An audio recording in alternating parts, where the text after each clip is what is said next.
जो युद्ध शुरू हुआ था न्यूक्लियर पावर को लेकर के कि ईरान न्यूक्लियर पावर बना रहा है, ईरान न्यूक्लियर जो हथियार है वो बना रहा है, अब वो युद्ध आ गया है धर्म युद्ध पे। दोस्तों, आप देख रहे हैं कि किस तरीके से अमेरिका जो है कि अपना हर वक्त रंग बदल रहा है इस युद्ध को लेकर के। अमेरिका खुद जो है कि कंफ्यूज है कि वो इस युद्ध में किस वजह से वो आया था। तो इन्होंने पहले बताया कि भाई ईरान जो है कि न्यूक्लियर वेपन बना रहा है, न्यूक्लियर बॉम्ब बना रहा है, जिसके वजह से हमने उसके न्यूक्लियर प्लांट पे हमला भी किया और उसको डिस्ट्रॉय भी कर दिया। फिर बात आती है कि अब ईरान में हम जो है कि जो सत्ता है वो उसका परिवर्तन चाहते हैं। सत्ता परिवर्तन के नाम पे वहां पे लोगों को भड़का दिया गया। लोग जो है कि जब सड़कों पे उतरे तो ऑब्वियस सी बात है, जो भी गवर्नमेंट और जो भी देश होता है उस वहां पे अगर अस्थिरता पैदा होती है तो उसको कंट्रोल करने का अधिकार है। तो जो भी और उसमें जो है कि कोई दूसरी कंट्री नहीं बोल सकती, क्योंकि ये एक इंटरनेशनल नियमों का उल्लंघन है। लेकिन इससे अमेरिका को क्या लेना देना है? उससे कोई फर्क नहीं पड़ता है कि वो किसी भी देश में जा करके वो कुछ भी करे। मादुरो को उठा लिया, उनके घर पे अटैक करके उनको रातों रात जो है कि वहां से उठवा लिया। आज जो है कि देखो कि इसके वजह से पूरी दुनिया जो है कि युद्ध के मुहाने पे आग खड़ी हुई है। इन्होंने सत्ता परिवर्तन करने के लिए जो है कि अब बात करी थी, अब बात आ गई है कि ये युद्ध जो हो रही है वो युद्ध हो रही है किसके लिए? तो धर्म के लिए युद्ध हो रही है। जी, धर्म के लिए युद्ध हो रही है। आप कई सारे जो वीडियोस हैं जो आप देख रहे हैं ये हकीकत है, क्योंकि अमेरिका कि जो मिलिट्री है वो इसका इल्जाम लगा रही है कि हमें ये बोल करके भेजा गया है कि ईसा मसीह जो है कि इनको ईसा मसीह के लिए जो है कि ये जंग लड़ना है। तो ये चीजें जो दूसरों के धर्म में हमें सुनने को मिलती थी, अब वो खुद जो है कि अमेरिका ये चीजें कर रहा है। अगर बात करी जाए इजराइल की, तो इजराइल तो ये चाहता था कि ऐसा हो जिसमें अमेरिका भी इन्वॉल्व हो, और अमेरिका इन्वॉल्व हुआ है और इसका खामियाजा अमेरिका ऑलरेडी भुगत रहा है। लेकिन उसके पास कुछ और मतलब बहाने नहीं है, तो वो कुछ भी बोले जा रहा है, कुछ भी करे जा रहा है। जो कि अभी आपने हाल ही में देखा कि अमेरिका ने एक ईरान का जो नौसेना का जो जहाज था उसको जो है कि मार गिराया, उसको जो है कि तहस नहस कर दिया, जिसमें जो लोग थे उसमें मारे गए।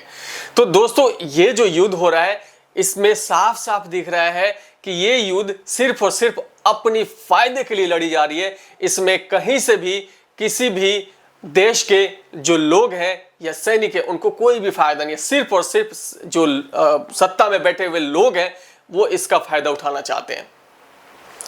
आज के ताजा अपडेट ये है कि जो इजराइल है वो बेरूत पे जो है कि हमला करके और बेरूत में जो है कि वहां पे बमबारी कर रहा है। और अभी जो है कि अगर मैं ईरान की बात करूं तो ईरान भी जो है कि खामोश नहीं है, वो हर तरीके से जो है कि अपना जवाब दे रहा है। एक अकेला मुल्क है ईरान जो 7 से 8 कंट्री से अकेला लड़ रहा है। आप अगर देख लीजिए मिडिल ईस्ट में तो एक ईरान है और उसके आसपास में लोग कहते थे कि भाई इजराइल है जिसके आसपास में चारों तरफ से जो है कि दुश्मन है। लेकिन यहाँ पे ईरान को देख आप जो है कि यहाँ पे पा रहे हैं कि ईरान के साथ ऐसा हो रहा है कि ईरान एक अकेला ऐसा मुल्क है जिसके आसपास में सारे दुश्मन बैठे हुए हैं। आप देख सकते हैं कि इस युद्ध में जो देखने को मिल रहा है वो बड़े ही भयावह है, बहुत ही दर्दनाक है, बहुत ही शर्मनाक भी आप कह सकते हैं।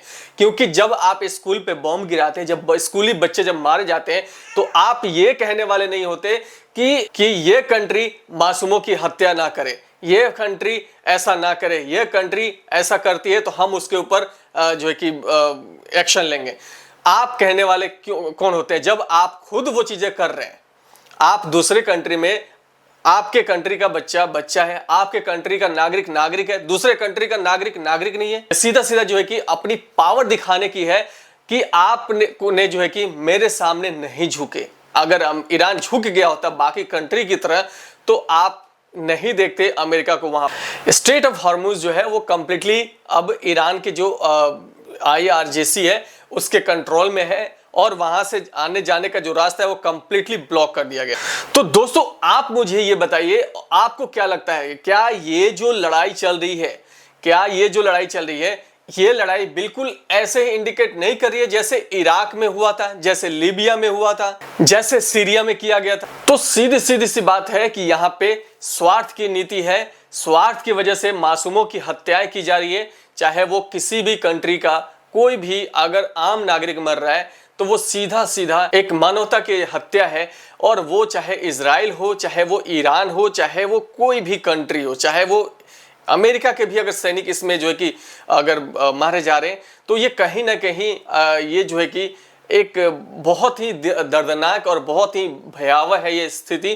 क्योंकि एक देश जो है कि अगर अपने फायदे के लिए कंट्रीज के अंदर में किसी भी देश में जाकर के वहां के सिर्फ रिसोर्सेज को यूज करना चाहता है, जैसे अभी आपने हाल ही में देखा जो वेनेजुएला के राष्ट्रपति थे उनको वहां से उठा लिया गया, और वहां के जो ऑयल है अब वो अमेरिका कह रहा है कि वो अब हमारा है और हम अपने तरीके से वहां पे सारी चीजें चलाएंगे।